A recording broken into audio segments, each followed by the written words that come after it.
Raiders is my personal most anticipated game of the year, and we're just about there. Because of that, the curtain is being lifted on details surrounding the game finally, as the last few months have been relatively quiet. Recently, it was revealed what Embark had intended for progression of the game, introducing a new way to tackle fundamental systems and resets that are integral to the current environment of PvPvE extraction shooters. Today, we're taking a look at the Expedition Project. What is it? What does it do? What does it give you? And why you should care? Drop your thoughts as we go along. Are you looking forward to Arc Raiders? Drop a like if you guys enjoy the video. And if you'd be so kind, hit that subscribe button to stay up to date with all things Arc Raiders as we gear up for launch.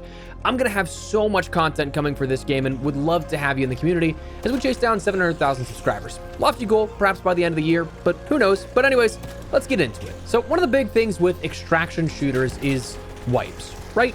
Some games do loot decay, some games do wipes, some do both. Wipes are just fundamental ways to make sure that your most diehard players don't get too far ahead compared to someone newer or someone who just hasn't had too much time to play. It resets in-game economies, keeping things fair for those that engage with that kind of stuff. But what about with Arc Raiders? Up until this point, there was nothing that really pointed one way or the other outside of some vaguely worded statements from developers, but intentionally vague. With the class building and character progression elements, like how would this all tie in if it was to be the case?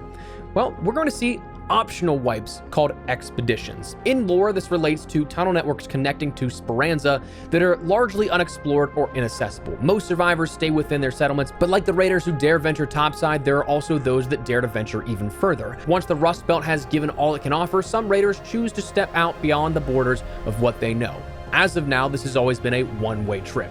In practicality, what it means beyond story implications is at level 20, you'll end up having access to the first major project, which will then be called the Expedition Project. Upon completion, the project makes a character reset available.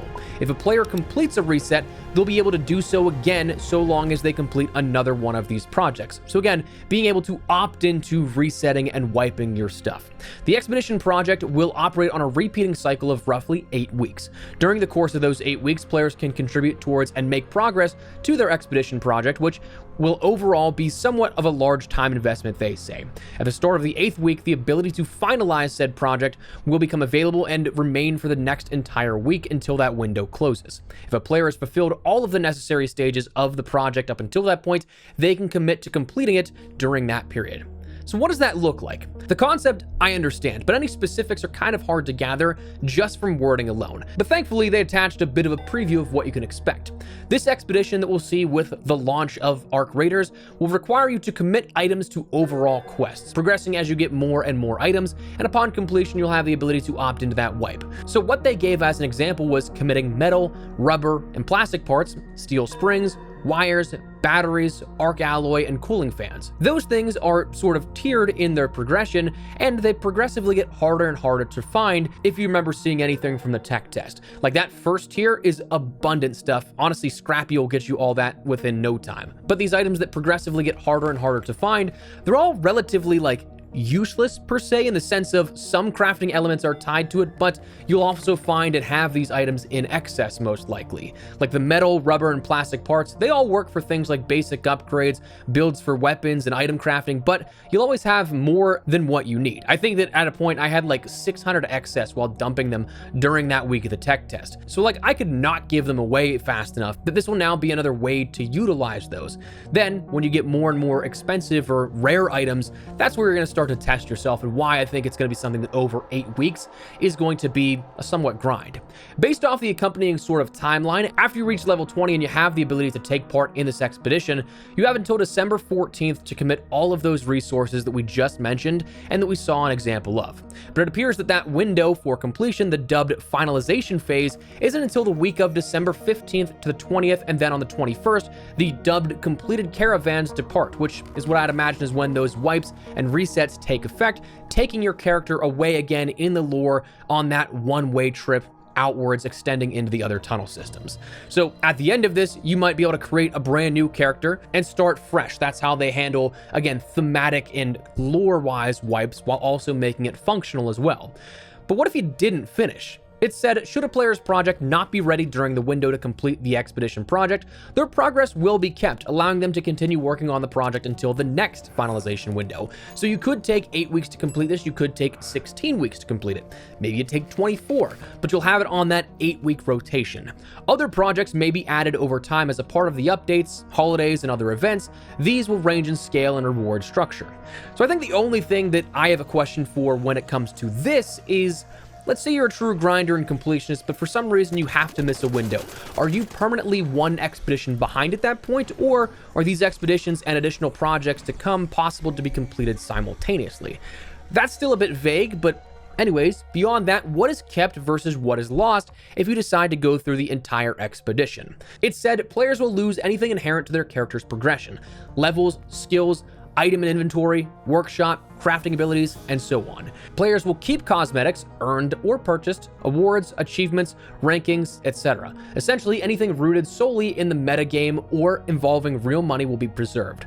For convenience, after completing the expedition, players will be able to skip the majority of onboarding and tutorial steps they went through as a new player. This being things like unlocking certain features, maps, etc. as they play through the early game. These will just be available from the start of a fresh reset. Aside from players who like the thrill of starting fresh, why would you willingly give up all your hard-earned progress and incentives?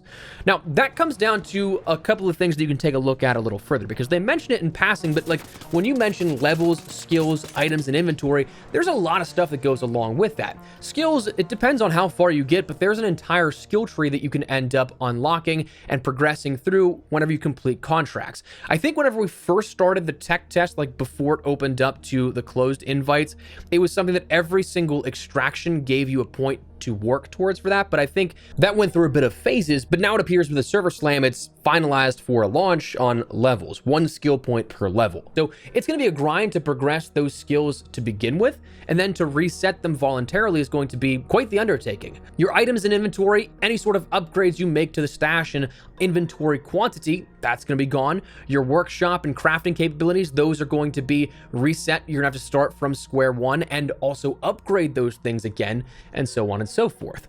Now, the rankings and the levels, the way they word that is a little strange. I don't know if it's like you have a one career level that you're always going to be progressing, like level 20 is just that first option to get into the expedition project, and then you in perpetuity keep ranking up, or does that also get reset? Because they say your levels ends up getting reset, but your rankings do not. So whether or not that's a levels for your character progression and rankings for the leaderboard rankings, we don't know if that's just semantics or how exactly that works just yet. But okay, that's a lot of stuff to give up and a lot of stuff to kind of balance on if it's worth it. But why would you in that case? Well, they laid out a bit of the benefits and incentives, where they said they're still finalizing the exact benefits and rewards, but this will generally follow along the lines of permanent account unlocks for each completed expedition, unique cosmetic rewards for completed expeditions, account buffs that are applied for the duration of the following expedition cycle, and sequential completions of the expedition project increase the magnitude of these buffs up to a limit, which could have quite a few implications for the gameplay, but they have not detailed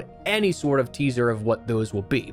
They said one point to drive home is that we're being very careful about the nature of these benefits. Completing a reset should never give a player a power or combat advantage over anyone who has not completed a reset. Initially, these benefits will center around cosmetics and bragging rights, quality of life, and smoothing out some aspects of progression for those who have gone through a reset.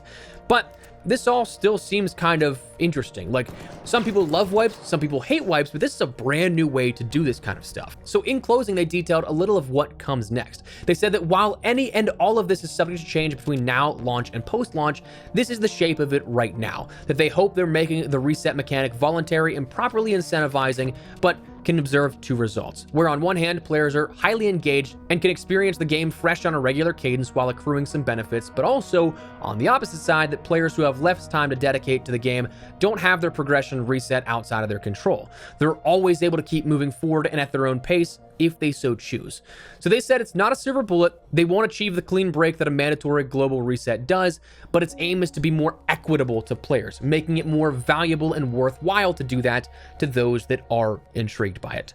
So I'm very curious to see how this actually works in practice. Right now, of course, all we have is verbal discussion about this, but until we see some stuff that we will actually see some menus and visible evidence of this kind of stuff in the server slam, it won't be live to engage with, but you'll have these sort of pieces you can check out in the game, in the menus and everything. So until we see at least that, it is rather interesting to consider. So I also think it's pretty cool, but I'd also love to see this actually in practice, how it works out.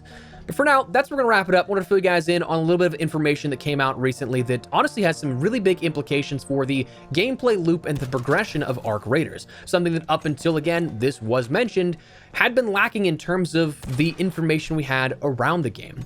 So let me know your thoughts down below. What do you guys think of the Expedition project and the systems in place for voluntary resets and wipes? You like them? Dislike them? Let me know. But if you guys enjoyed the video, you found it at all insightful, do me a favor and drop a like on it. And of course, if you are new to the channel, make sure you subscribe so you don't miss a single thing regarding all things Arc Raiders, and even more content here in the very near future. We've got so much up on deck between Battlefield 6, Arc Raiders, some Call of Duty stuff coming in early to mid-November. It's the busiest fall in this channel's history, so I'd love to have you guys along for the ride. But for now, thanks so much for watching. Mine has been Espresso. I'll see you later. Take care and peace.